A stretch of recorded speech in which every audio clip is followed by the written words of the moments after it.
good afternoon to all of you. I hope when you said that time limit, looks like maybe around 7 to 8 minutes. We are 9 speakers. The respected chair for this session and dignitaries on the dais, and my dear colleagues, industry friends. The topic is very apt, new space in India and all the challenges, opportunities, way forward policies. And the chair has summarized very nicely the entire scenario. I will take one by one. Let us first discuss the current scenario and opportunities, and then afterwards challenges, followed by policies and the way forward. Now, current scenarios, take first the space infrastructure. As far as space infrastructure is concerned in India, as chair told, that so far in India, the government has been responsible for developing the space infrastructure, of course with the support of industry, and industry has played a major role, but as a vendor, and I think around 60 to 70% the contribution comes from the industry.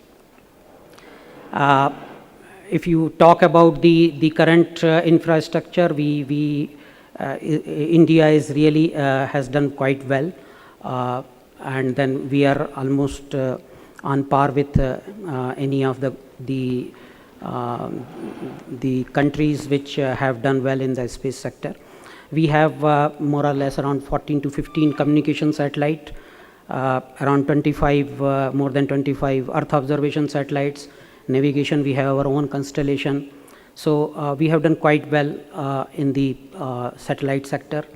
Similarly, for the launch vehicle, we know that we have 3 launch vehicles. The workhorse of PSLV, well known to us. SSLV, now the ISRO is developing, and very shortly we will be coming up with the SSLV launches. GSLV Mark III has proven its capability. When it comes to the applications, the applications is the area where we have seen the industry participation. And then whether it is a SATCOM, be it the Earth observation, or be it the navigation. In the SATCOM, we have seen all our 7 DTH players. We have seen the VSAT systems, more than about 3 lakhs VSATs now we have in the country. And of course, when we talk about the opportunity in the SATCOM, now we are seeing the onset of 5G, 4G, and then a lot of opportunities will be generated by the 5G, in fact, for the SATCOM. And as far as the broadband is concerned, and the niche area of the SATCOM application is well known. So there would be a lot of opportunities in India in the SATCOM area.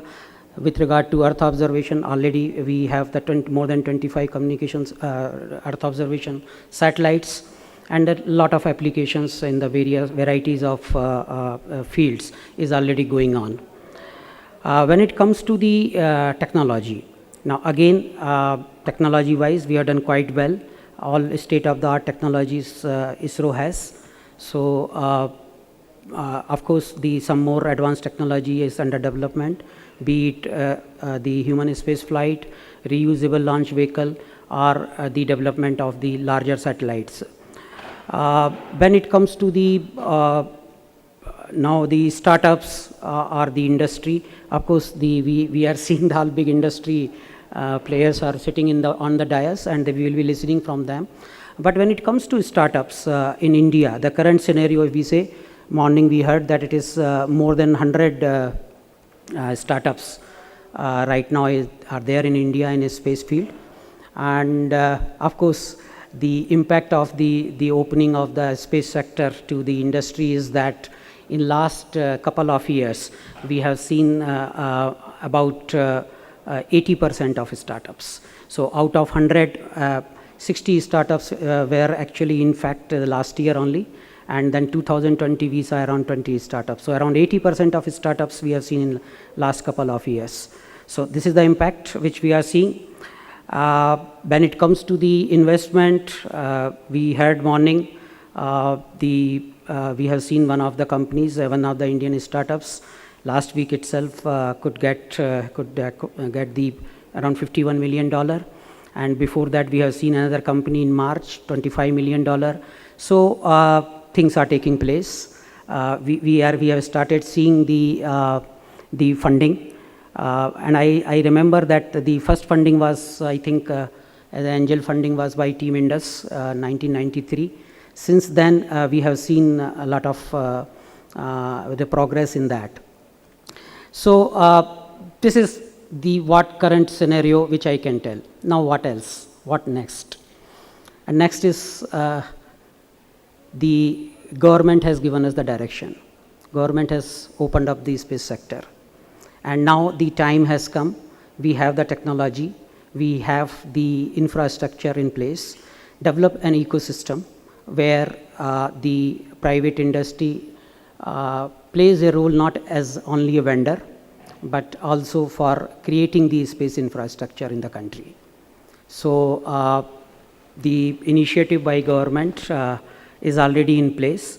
The opportunities are big. We have seen the large constellations of LEO, MEO coming up, which are again generating the lot of opportunities, not only in the area of the launch vehicle, but also for the realization of the satellites and apart from the applications.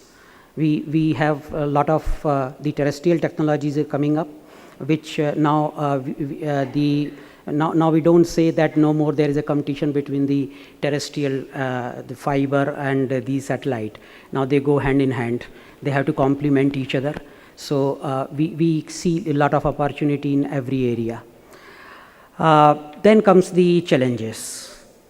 And the challenges, morning also, a lot of speakers have put light on that. The biggest challenge is, in my opinion, is the creating the ease of business and make it all our policies business friendly. And that is one important thing which now we have to come over that challenge. The second thing is this space sector. We know all of it is capital intensive business, and you need a lot of capital, and then that the ingestion period is more. When you start earning revenue, it takes a lot of time. So you should have a good amount of seed money, and this is another big challenge that how to attract the investment and raise the funds. Apart from that, we have to keep continuing the development of the new technologies. Of course, ISRO is there as a big support for the industry, but at the same time, now we have to keep pace with the technologies.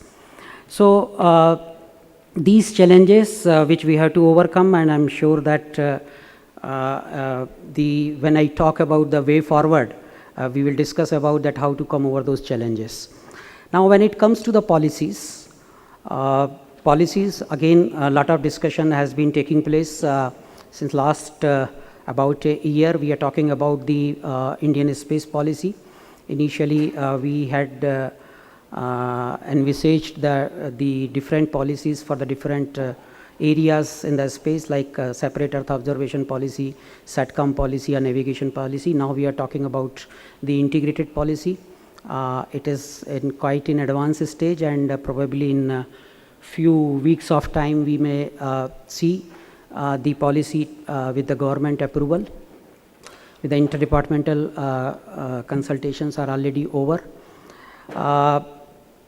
We are also discussing now, we have been discussing for quite some time the Space Act or a Space Bill, and one public consultation is already over, and the lot of internal discussion within the government is now taking place.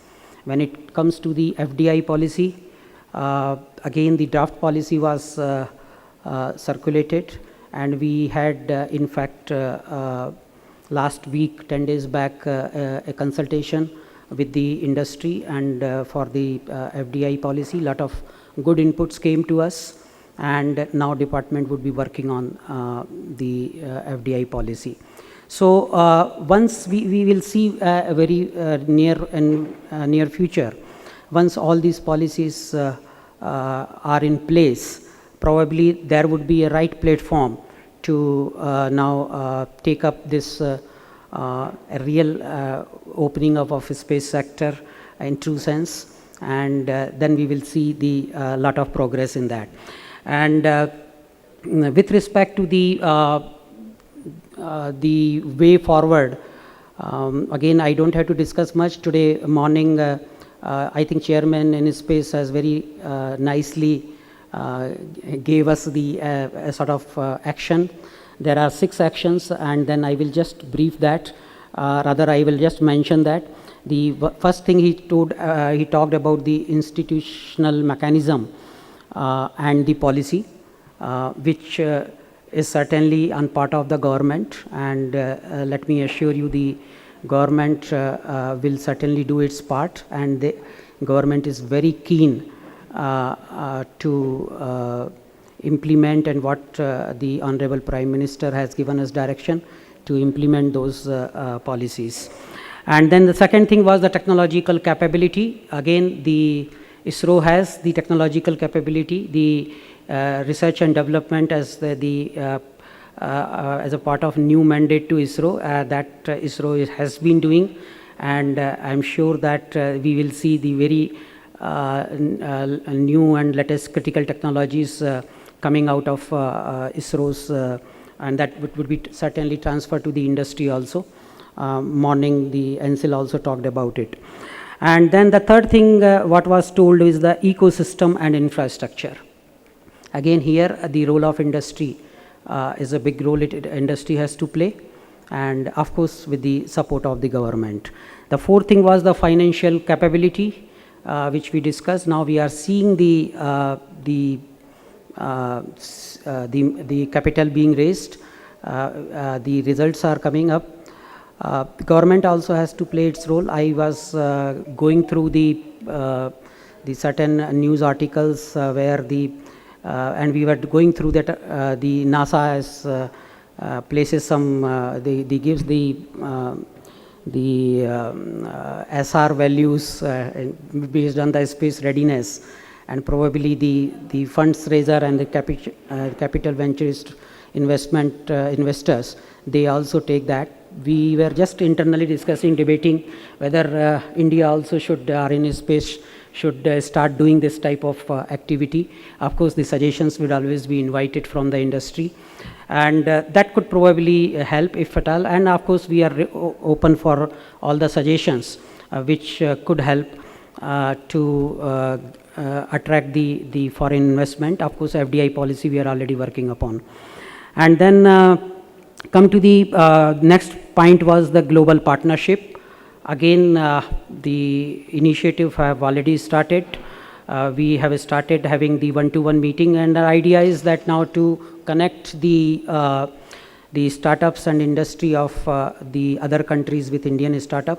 Today we have seen the 6 MOUs being signed between the industries of the other countries and Indian industry.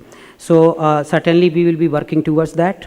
And then the last point was the skill development. And again, here the role of industry becomes important. And for all these 6 factors, of course, the government has now created in space, and I think by now all of us know the mandate of InSpace. We play a role of the promoter, we play the role of enabler, and of course authorizer and the supervisor.